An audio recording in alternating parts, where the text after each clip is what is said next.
రంగారెడ్డి జిల్లా షాద్నగర్ లో విషాదం చోటు చేసుకుంది. షాద్నగర్ మున్సిపల్ పరిధిలోని హాజీపల్లి రోడ్లో కొంతమంది జీవనోపాధి కోసం ఎంతో కాలంగా గుడిసెలు వేసుకుని పందుల పెంపకంపై ఆధారపడి ఉన్నారని సిఐ విజయ్ కుమార్ తెలిపారు.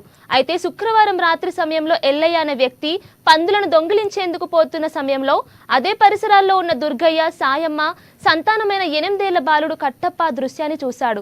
ఇక పందుల దొంగతనానికి పాల్పడ్డ ఎల్లయ్య అనే వ్యక్తి తాను దొంగిలించిన విషయాన్ని పసిగట్టిన బాలుడు కట్టప్ప ఎవరికైనా చెబుతాడేమోనని అనుమానంతో ఆ బాలుడి బండకేసి కొట్టాడు. దీంతో తీవ్ర గాయాలైన బాలుడు అక్కడికక్కడే మృతి చెందాడు. ఇక సమాచారం అందుకున్న పోలీసులు సంఘటనా స్థలానికి కేసు నమోదు చేసుకుని దర్యాప్తు చేస్తున్నట్లు షాద్నగర్ సిఐ విజయ్ కుమార్ తెలిపారు.